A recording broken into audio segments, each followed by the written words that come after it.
कलयुग के गहरे अंधकार में जब धर्म कमजोर हो चुका था और अधर्म हर दिशा में फैल रहा था, एक दिव्य कंपन ने ब्रह्मांड को हिला दिया। अचानक एक शक्तिशाली ध्वनि गूंजी, जय श्री राम, जैसे स्वयं समय ने भगवान को पुकारा हो, और ब्रह्मांड उस पुकार से जाग उठा। घने जंगल के मध्य ध्यानमग्न बैठे हनुमान ने उस दिव्य पुकार को स्पष्ट रूप से महसूस किया और उनके भीतर ऊर्जा का प्रवाह बढ़ने लगा। धीरे धीरे हनुमान की आंखें खुली और उनके हृदय में एक भाव उठा, क्या प्रभु राम सच में इस युग में लौट आए हैं? वातावरण में गूंजती जय हनुमान की ध्वनि ने उनके भीतर भक्ति और शक्ति की अग्नि को और भी प्रज्वलित कर दिया। उसी क्षण उनके सामने विभीषण और ऋषिराज प्रकट हुए, जिनके चेहरे पर चिंता और आने वाले संकट का संकेत साफ दिखाई दे रहा था। यह राम का युग नहीं है, यह कलयुग है जहां अधर्म और अंधकार का प्रभाव पूरे संसार पर छा चुका है। इस युग में देवता अपने भौतिक रूप में नहीं आते, केवल उनका नाम और उनकी ऊर्जा ही मनुष्य को सही मार्ग दिखाती है। तो फिर जो मैंने महसूस किया वह क्या था और वह दिव्य शक्ति कहां से आई?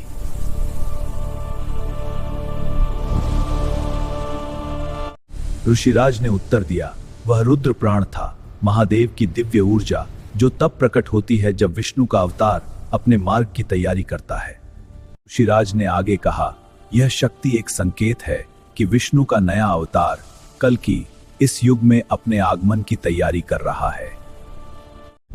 यदि यह सत्य है तो इस अंधकार को समाप्त करने के लिए प्रभु को अवश्य आना होगा। ऋषिराज बोले, हम भगवान की लीला को पूरी तरह समझ नहीं सकते, पर यह संभव है कि कल्कि अवतार इस धरती पर पहले ही जन्म ले चुके हों। यह सुनकर हनुमान के भीतर एक नई ऊर्जा जागी और उन्होंने प्रभु राम के नाम का स्मरण करते हुए अपनी शक्ति को एकत्र किया। उन्होंने कहा, यदि यह मेरे प्रभु का आदेश है तो मैं इस कलयुग के अंधकार से लड़ने के लिए हर चुनौती का सामना करने को तैयार हूं। ऋषिराज ने चेतावनी दी, कलि केवल एक राक्षस नहीं है, वह एक पूरा युग है जो मानवता को धीरे धीरे नष्ट कर रहा है। जैसे ही यह शब्द समाप्त हुए, अचानक वातावरण में एक भयानक ऊर्जा फैल गई और एक रहस्यमयी हंसी ने चारों ओर भय फैला दिया। यह कलयुग है और यह युग अब पूरी तरह मेरा हो चुका है। जिसे तुम खोज रहे हो वह इस युग में आने से भी डरता है। तेरे भय से नहीं रुकूंगा, तो देख ले अपनी हार। यह मेरा युग है, यहां केवल अंधकार का शासन होगा और कोई भी शक्ति मुझे रोक नहीं सकती। उस अंधकार के बीच भी हनुमान स्थिर खड़े रहे। उनके भीतर प्रभु राम का नाम गूंज रहा था और उनका आत्मविश्वास अडिग बना हुआ था। उन्होंने आंखें बंद कर प्रभु का स्मरण किया और उनके चारों ओर दिव्य ऊर्जा का विशाल प्रकाश फैलने लगा। अचानक आकाश में एक तेज प्रकाश प्रकट हुआ, जैसे कोई दिव्य शक्ति पृथ्वी पर उतरने की तैयारी कर रही हो और समय स्वयं रुक गया हो।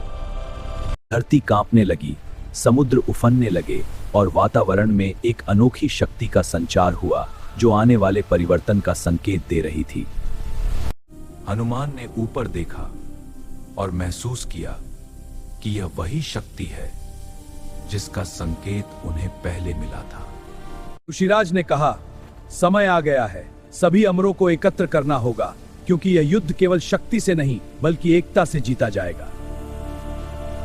हनुमान ने सिर झुकाकर आदेश स्वीकार किया और तुरंत इस महान कार्य को पूरा करने के लिए प्रस्थान करने की तैयारी की। जैसे ही उन्होंने छलांग लगाई, उनकी गति इतनी तेज थी कि हवा चीरती हुई उनकी शक्ति का प्रदर्शन कर रही थी। दूसरी ओर अंधकार की शक्ति और भी प्रबल हो रही थी और वह दानव अपनी शक्ति को बढ़ाकर पूरी दुनिया को अपने नियंत्रण में ले रहा था। आने वाला समय एक ऐसे महायुद्ध का संकेत दे रहा था जिसमें प्रकाश और अंधकार आमने सामने होंगे और पूरी सृष्टि का भविष्य तय होगा। अचानक आकाश से एक दिव्य प्रकाश पृथ्वी पर उतरा और उस प्रकाश के भीतर एक अद्भुत शक्ति का रूप धीरे धीरे प्रकट होने लगा।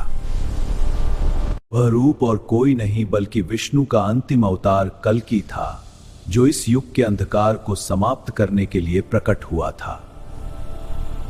हनुमान ने उस दिव्य रूप को देखकर तुरंत सिर झुका दिया और समझ गए कि उनके प्रभु की लीला एक बार फिर आरंभ हो चुकी है। कल्कि ने अपनी दृष्टि उठाई और एक ही क्षण में अंधकार की सारी शक्तियां कांप उठीं, जैसे उनका अंत अब निश्चित हो चुका हो। इस प्रकार कलयुग के अंत की शुरुआत हो चुकी थी, जहां प्रकाश अंधकार से टकराएगा और सत्य की जीत निश्चित होगी। जय श्री राम।